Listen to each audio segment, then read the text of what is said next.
जब ऐसी धमकी मिलती है उस वक्त क्या किया जाता है, आपातकाल लैंडिंग क्यों करवाई जाती है, आपातकाल लैंडिंग के दौरान क्या होता है, इन तमाम सवालों के जवाब आज आपको मिलेंगे। जितेंद्र जी, आप समझाइए, जब सबसे पहले किसी भी फ्लाइट को ये जानकारी मिलती है या ये उन्हें बताया जाता है कि आपकी 10 फ्लाइट हैं जिनमें धमकी है बम को लेकर, उस वक्त क्या पहले मेजर्स लिए जाते हैं, क्या सेफ्टी मेजर्स लिए जाते हैं, क्या किया जाता है?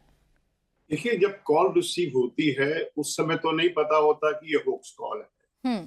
तो सिक्योरिटी सेफ्टी के लिए प्लेन को नियरेस्ट एयरपोर्ट पे लैंड कर दिया जाता है अगर वो फ्लाई कर रहा हो उस समय, और सारे पैसेंजर्स को उतार के पैसेंजर्स की रीस्क्रीनिंग होती है, बैगेज का रीचेक होता है, एयरपोर्ट को देखा जाता है, पूरी तरह से जांच की जाती है, और जब पूरा क्लियरेंस मिल जाता है केवल तब फ्लाइट को दोबारा फ्लाई करने दिया जाता है।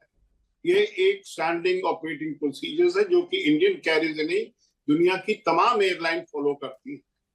लेकिन अब हम बहुत समय से ये कह रहे हैं कि पैसेंजर्स को इनकन्वीनियंस होता है, एयरलाइन को फाइनेंशियल नुकसान होता है। मेरा ये मानना है कि अब वो दौर निकल गया।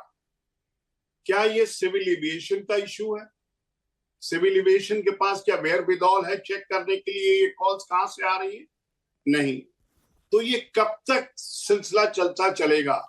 अभी आपने मंत्री जी का एक छोटा सा क्लिप प्ले किया, उन्होंने कहा कि जो हुक्स कॉल्स करते हैं हम उनको नो फ्लाई लिस्ट में डाल देंगे। लेकिन नो फ्लाई लिस्ट में तो तब डालेंगे ना जब वो पकड़े जाएंगे। अब 9 दिन हो गए हैं, 150 से ज्यादा फ्लाइट अफेक्ट हो चुकी हैं, लेकिन हमारे पास कोई ऐसी चीज अभी तक सामने नहीं आई है कि हम कहें with in 24 hours, 48 hours, 72 hours हम लोग उनको पकड़ सकते जिन्होंने कॉल की है।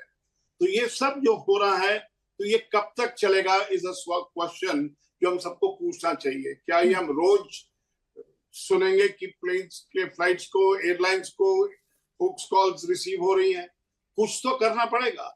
तो मेरा ये मानना है, क्योंकि एविएशन इंडस्ट्री के पास वेयरविदॉल नहीं है, ये उनके डोमेन में नहीं आता है, ये इंटेलिजेंस एजेंसीज या इन्वेस्टिगेटिव एजेंसीज के लिए वो क्या कर रही है पकड़ने के लिए। क्योंकि इससे क्या होता है, एक भ्रम पैदा होता है, डर पैदा होता है फ्लाइंग पब्लिक को, ये क्यों हो रहा है, कैसे हो रहा है, और ये क्या हम वेट कर रहे हैं कि कब एक होक्स कॉल नहीं हो, जेन्युइन कॉल हो। मेरा ये मानना है कि matter has to be taken seriously, और अभी किसी को पब्लिक डोमेन में इंफॉर्मेशन डाली जाए कि भारत सरकार क्या कर रही है पकड़ने के लिए जो लोग कॉल बिल्कुल ठीक कहा आपने जितेंद्र जी, और पूरे देश में इस बात की चर्चा है। सिर्फ फ्लाइट्स को लेकर हो रहा हो तब भी समझ में आए, यहाँ फ्लाइट्स को धमकियां दी जा रही हैं, सीआरपीएफ स्कूल को धमकियां दी जा रही हैं, आए दिन हमारी जो पटरियां हैं उनके साथ छेड़छाड़ की जाती है रेल की। तो ये क्या साजिश है, इसका पता लगाना बेहद जरूरी है। एक छोटा जवाब मैं मेजर जनरल जी आपका चाह रही हूँ। जो जितेंद्र जी ने कहा वो बात बहुत गंभीर है कि 9 दिन हो गए, 9 दिन के बाद भी अभी तक हमें ये नहीं पता चल पा रहा कि इसके पीछे चेहरा कौन है, हम कौन, कहां से ये साजिश रच रहा है, कहां से ये धमकियां आ रही हैं, ये इतना मुश्किल क्यों है? बिल्कुल ऐसा है कि ये जो इस्तेमाल करते हैं, ये जिसको कहते हैं वीपीएन का इस्तेमाल करते हैं, जो कि कॉल करने की, जिसको आइडेंटिफाई करना, यानी कि उसका आईपी एड्रेस ढूंढना या उस कॉल कहाँ से आ रही है उसको ढूंढना बड़ा मुश्किल हो जाता है।